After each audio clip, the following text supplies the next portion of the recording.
9절 어제 읽었던 말씀이에요. 오늘 한번 다 같이 한 번 더 읽겠습니다. 시작. 사울이 길을 가다가 다메섹에 가까이 이르더니 호련히 하늘로부터 빛이 그를 둘러 비추는지라. 땅에 엎드려져 들음에 소리가 있어 이르시되 사울아 사울아 내가 어찌하여 나를 박해하느냐 하시거늘 대답하되 주여 누구시니이까 이르시되 나는 내가 박해하는 예수라. 너는 일어나 시내로 들어가라. 내가 행할 것을 내게 이를 자가 있느니라 하시니 같이 가던 사람들은 소리만 듣고 아무도 보지 못하여 말을 못하고 서 있더라. 사울이 땅에서 일어나 눈은 떴으나 아무것도 보지 못하고 사람의 손에 끌려 다메섹으로 들어가서 사흘 동안 보지 못하고 먹지도 아니하니라. 아멘. 아멘. 오늘 또 새벽을 깨우시느냐고 수고하셨어요. 그 수고 하나님께서 기억하시고 반드시 보답해 주실 것을 믿고 오늘 하루의 삶도 잘 추스리며 살아갈 수 있기를 주님의 이름으로 축복합니다. 그 믿음 가지고 살아야지. 내가 하나님 앞에 기도하기 위해서 잠자는 시간을 줄이고 그 시간 일어나기 힘들었는데 하나님이 기억해 주실 것이다. 그 믿음이 있어야 여기 와서도 힘껏 찬송하고 또 힘껏 믿음으로 기도할 것 아닙니까? 오늘 말씀 어찌 보면은 월요일부터 오늘까지 3번에 걸쳐서 계속 나누고 있는데 반복되는 내용도 있지만 또 우리에게 주시는 은혜도 새로워서 같은 본문을 가지고 3번째 시간 하고 있습니다. 바울은 빌립보서 3장 5절에서 6절까지 내가 8일 만에 할례를 받고 이스라엘 족속이요 베냐민 지파요 히브리인 중에 히브리인이요 율법으로는 바리새인이요 열심히로는 교회를 박해하고 율법의 의로는 흠이 없는 사람이라고 얘기했습니다. 우리가 또 읽겠지만 사도행전 22장 3절에서는 나는 유대인으로 길리기아 다소에서 태어났고 그 성에서 자라며 가말리엘의 문화에서 우리 조상들의 율법에 엄한 교육을 받았고 오늘 너희 모든 사람처럼 하나님께 대하여 열심히 있는 사람이라고 고백을 했습니다. 여기 가말리엘이라고 하는 사람은 율법의 대가거든요. 그 율법의 대가인 선생님 밑에서 율법을 배웠다는 얘기예요. 바울이 이런 배경 속에서 살다 보니 형성된 사상이 있을 거 아니에요. 그런 사울이 철저하게 율법을 신봉하는 사람이 되었죠. 왜? 어릴 때부터 율법을 배우며 살았으니까. 유대 교인이었으니까. 상황이 그런 데서 자랐으니까 율법을 신봉하는 사람이 될 수밖에 없었죠. 그렇기 때문에 율법에 반한 행동을 하는 사람들을 잡아들이기 위해서 예루살렘에서 거리가 약 250km 정도 되는 다메섹 성까지 쫓아와서 율법에 반한 행동을 하는 사람들을 잡아가려고 하고 있는 거예요. 지금 가고 있는 거예요. 그런데 예수님은 이런 사울을 바울로 만들어서 당신의 뜻을 이루는 일꾼으로 사용하시겠다는 거거든요. 계속 반복되는 얘기입니다만. 그런데 예수님은 왜 많고 많은 사람들 중에 하나님을 대적하는 사울을 바울로 만들어서 당신의 필요한 일꾼으로 사용하시려고 하는 걸까? 월요일부터 어제도 나눴던 말씀입니다만 그건 하나님의 절대적인 뜻이에요. 계획이에요. 하나님의 섭리예요. 하나님의 주권입니다. 하나님의 뜻이고 계획이고 섭리이고 주권이지만 하나님은 왜 바울을 선택하셨냐는 거예요. 많고 많은 사람들 중에서. 그것이 단순히 그냥 우리는 그건 하나님의 뜻이고 하나님의 섭리고 하나님의 계획이다 라고만 생각하지 말자 이제.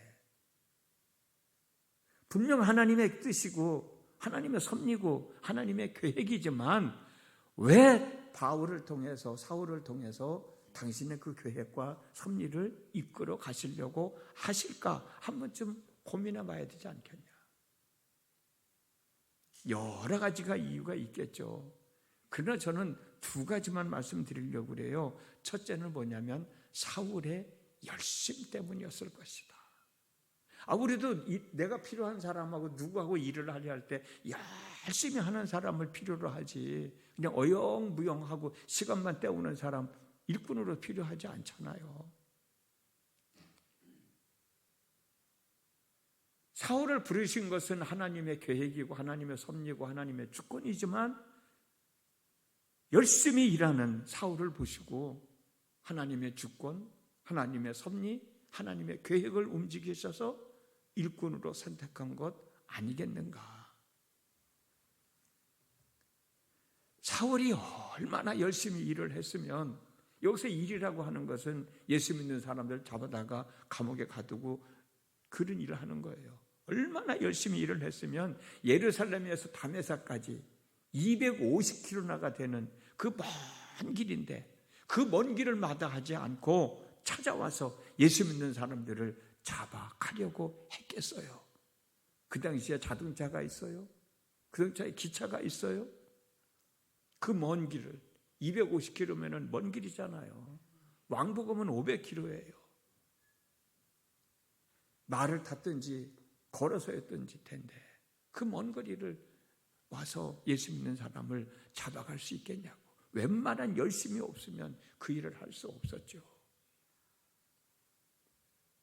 사울이 얼마나 열심히 일을 했으면 사울에 대한 소문이 그렇게 멀리 떨어져 있는 다메섹 성 안에 살고 있는 사람들에게까지 전파되어졌겠어요. 소문이 거기까지 들린 거 아니야. 얼마나 일을 열심히 했으면. 오고 가는 사람들이 사울에 대한 소문을 듣고 다메섹에 있는 사람들에게까지도 전해졌기 때문에 그 멀리 있는 다메섹 성 안에서 살고 있는 사람들도 사울에 대한 소문을 듣고 알았을까? 웬만큼 열심히 일하지 않았으면 그럴 수가 없었던 거죠. 잘못을 진리라고 착각하고 열심을 다했다면, 자기가 한 일이 잘못되었다는 사실을 깨닫고 진리를 제대로 알게 되었다면 잘못을 진리라고 착각하고 열심을 낼 때보다 더 열심을 내서 일할 것이 아니겠습니까? 실질적으로 바울이 그랬잖아요. 잘못을 진리라고 착각하고 열심을 다하여 예수 믿는 사람들을 잡아다가 옥에 가두는 일을 했던 사울이었지만, 나중에 바울이 되고 난 다음에는 내가 정말 잘못했구나라는 사실을 알고 난 후에는 정말 열심을 더해서 복음을 전하는 사람이 됐잖아요. 빌립보서 3장 7절에서 8절 말씀을 보면, 바울은 예수님을 위하여 자기에게 유익했던 모든 것들을 해로 여기고 배설물을 버리듯 다 버렸다고 그랬어요. 여러분, 이게 쉬운 일인가요? 그동안 내가 지금까지 살아왔던 내 삶의 방식이 있을 텐데, 내 삶의 목표가 있었을 텐데, 그런 것들을 다 배설물 버리듯 버릴 수 있겠냐고요. 복음을 전하느냐고 배고픔을 참아야 했고, 도망도 다녀야 했고, 때로는 매를 맞기도 해야 됐고, 감옥에 갇히기도 해야 됐고, 결국은 목숨을 내놓아야 했던 것인데, 열심이 없었다면 이런 일을 할 수 있었겠냐는 거예요. 이렇게 열심히 일했던 사울이었기 때문에 예수님은 그를 부르시고 바울로 만드셔서, 너 그 열심 나를 위해서 좀 써라 라고 부르신 것 아닐까. 많고 많은 사람들 중에서 하나님을 대적하는 사울을 바울로 만드셔서 일꾼으로 사용하신 이유 두 번째는 뭐냐? 아마도 사울이 철저한 율법주의자였기 때문이었을 것이다 라는 생각을 하게 돼요. 조금 전에도 말씀을 나눴습니다만 바울은 태어난 지 8일 만에 할례를 받았습니다. 이스라엘 족속이었습니다. 거기에서도 베냐민 지파 사람이었고 히브리인 중에 히브리인이었고 율법으로는 바리새인이었고 흠이 없는 사람이었다 그랬어요. 그래서 율법에 반한 행동을 하는 사람들을 죽이는 일에 앞장섰던 사람이에요. 그런데 이런 사람의 입에서 이제는 하나님이 말씀하신 율법이 아니라 하나님의 은혜다, 하나님의 사랑이다 라고 이야기할 때 그 시너지 효과가 크지 않았겠냐는 거예요. 예수 믿는 사람들을 잡아다 죽이는 사람이 내가 알고 보니까 예수는 믿어야 되겠더라 말이에요. 율법이 아니라 예수를 믿어야 된다 얘기할 때 많은 사람들이 더 감동을 받지 않았겠냐는 거예요. 영향력이 더 크지 않았겠느냐는 거예요. 그래서 예수님은 이와 같은 사울을 부르셔서 바울로 만드셔가지고 당신의 일꾼으로 삼으신 것 아닌가. 어찌되었든 예수님은 사울을 불러 바울로 만드신 것인데 이 일을 이루시기 위해서 예수님은 사울로 하여금 율법을 다 잊어버리고 하나님의 은혜를 알게 하기 위하여 이미 사람을 준비해 놓으셨는데 그 사람이 바로 아나니아라고 하는 사람이에요. 아까도 말씀드렸듯이 하나님은 그냥 아무 생각 없이 일하시는 분이 아니야. 다 계획이 있어요. 사울을 부르시고 난 다음에 아나니아를 만나게 해가지고 아나니아를 통해서 하나님의 살아계심을 알게 해 주신 거예요. 사울은 예수님을 믿는 사람들을 잡아가기 위하여 다메섹 성 안으로 들어가려 했지만 예수님은 사울을 바울 되게 하시려고 야, 너 이제 다메섹 성 안으로 들어가라 라고 말씀하신 거예요. 어제도 나눴던 말씀입니다. 6절 말씀에요. 너는 일어나 시내로 들어가라. 내가 행할 것을 내게 이를 자가 있느니라 하시니. 기다리고 다 예배해 놓으시고 지난 주일날 예배 시간에 목사님 여호와 이레에 대한 말씀하셨잖아요. 다 이렇게 해 놓으신 거야. 그러면서 사울의 인생을 이끌어 가듯 저와 여러분의 삶도 그렇게 이끌어 가고 계심을 믿으시기 바랍니다.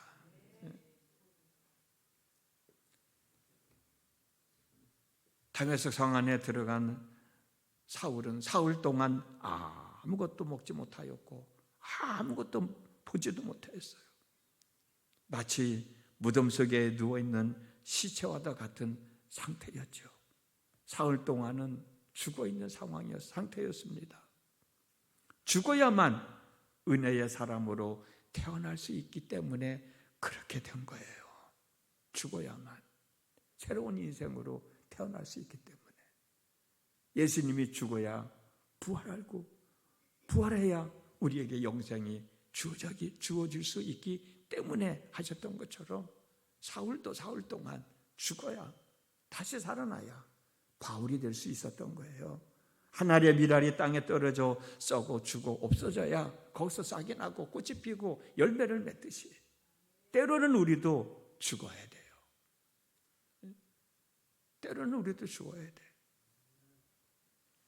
사울에게는 죽는 시간이었지만 하나님에게는 바울로 만드는 새로운 삶을 살아가게 하는, 새롭게 태어나게 하는 시간이었다는 사실을 한번 기억해 보세요. 모세가 40년 동안 미디안 광야에서 훈련을 받았던 것 같이 어른들은 어린아이가 아프면 크느냐고 아프다고 얘기해요. 그런 과정이 거쳐야 청년으로, 어른으로 성장해 갈 수 있다는 의미가 아니겠어요? 사울이 바울 되느냐고 이 아픈 시간, 이 고난의 시간을 보내고 있는 거예요. 여러분들은 어떻습니까? 여러분들은 지금 어떤 시간을 보내고 있어요? 아픔과 슬픔과 부족함과 고난의 시간을 보내고 있는 분도 있을 거예요. 또 어느 분들은 아유, 하나님 그래도 이만큼 살게 해주시니 감사해요 라고 고백하는 분도 있을 거예요. 그런 분들은 절대로 교만하지 말고, 제가 여러 번 말씀드린 것처럼 선질로 생각하는 사람은 넘어질까 조심하라 라고 말씀하셨던 것처럼 더 감사하면서 하나님의 사람으로서의 삶을 살아가시고, 아픔의 시간 갖고 있는 분들, 슬픔의 시간을 갖고 있는 분들, 부족함의 시간을 갖고 있는 분들 혹시 계시다고 하면 그것을 아픔의 시간으로만, 슬픔의 시간으로만, 부족함을 느끼는 시간으로만, 고난의 시간으로만 생각하지 마시고 하나님의 은혜를 덧입기 위한 과정의 시간을 보내고 있다고 고백하면서 극복해 나가는 믿음의 사람들이 되셨으면 정말 좋겠습니다. 사울이 죽어 3일 동안 아무것도 먹지도 못하고 보지 못하고 죽은 시체로 있었던 것처럼 그 시간을 한번 생각해 보여요. 그 시간이 지나야 바울이 되었던 것처럼 내가 그런 과정을 지나면서 나는 더 성숙한 인격을 가진 사람으로, 더 참된 믿음을 가진 사람으로, 더 성숙한 하나님의 사람으로서의 삶을 살아갈 수 있다라고 하는 생각을 해보면 내가 지금 어떤 상황에 있다 할지라도 그 능히 극복해 나갈 수 있지 않겠는가. 원망하고 불평할 게 아니에요. 저 사람은 저렇게 살아가게 했지만 나는 이런 과정을 하나님의 문의 도구로 쓰임받고 있구나. 5달란트 받은 게 중요한 게 아니라 2달란트 받은 게 중요한 게 아니라 받은 달란트를 가지고 내가 어떻게 활용해야 되느냐, 그게 더 중요하다는 말씀 어제 나눴던 것처럼 내가 비록 고난의 시간을 보내고 있지만 이 고난의 시간 속에서 하나님의 은혜를 깨닫는다면, 하나님의 사랑을 깨닫게 된다면 내가 받을 상급이 더 크지 않겠느냐. 마지막에 잘했다 칭찬 드리면서 즐거운 잔치자리에 참여할 수 있는 사람이 되지 않겠느냐. 그런 성경에 있는 말씀을 믿으면서 우리의 삶을 추구해 나간다면 반드시 하나님은 아냐니와 같은 사람을 사울에게 예비해 두셨던 저와 여러분에게도 그런 은혜를 베풀어 주실 것을 믿고 살아가는 거예요. 오늘 또 하루를 살아갑니다. 여러분, 오늘 하루가 얼마나 귀하고 소중한 시간인지, 오늘 하루를 잘 살아가려면 매 순간순간이 얼마나 귀하고 소중한 시간인지 한 번쯤 더 생각해 보면 나태해지고 게을름 피고 싶어도 이러면 안 되지. 엉뚱한 생각하고 싶고 원망하고 불평하고 싶어도 이 시간이 얼마나 귀한 시간인데 내가 원망하고 불평하면 되나 라는 생각을 갖게 될 것이고, 몸은 피곤할지 모르지만 하루의 삶이 얼마나 행복하게 지낼 수 있겠어요. 그런 마음가짐을 가지고 오늘 하루도 주어진 삶 잘 지르시고 추스르시고, 오늘 수요일입니다. 또 수요예배도 함께 하시면서 복받을 만한 행동을 하며 살아가는 하루가 되어졌으면 정말 좋겠습니다. 기도합니다. 오늘도 저희들에게 귀한 날 허락하셨습니다.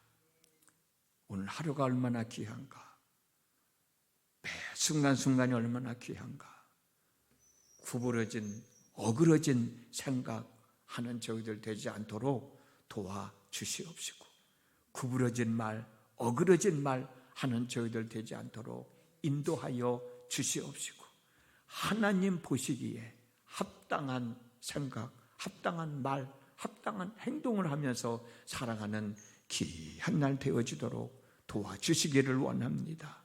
그 삶이 바로 내가 지금 힘들고 어려운 시기를 보내는데 극복해낼 수 있는 삶이 될 것이고 하나님의 복을 받는 삶이 될 것입니다. 분명 하나님은 내 삶을 계획하고 계시고 지금 고난을 당하고 있지만 분명 이 고난을 극복하고 이길 수 있는 방법도 예배해 놓으신 줄로 믿습니다.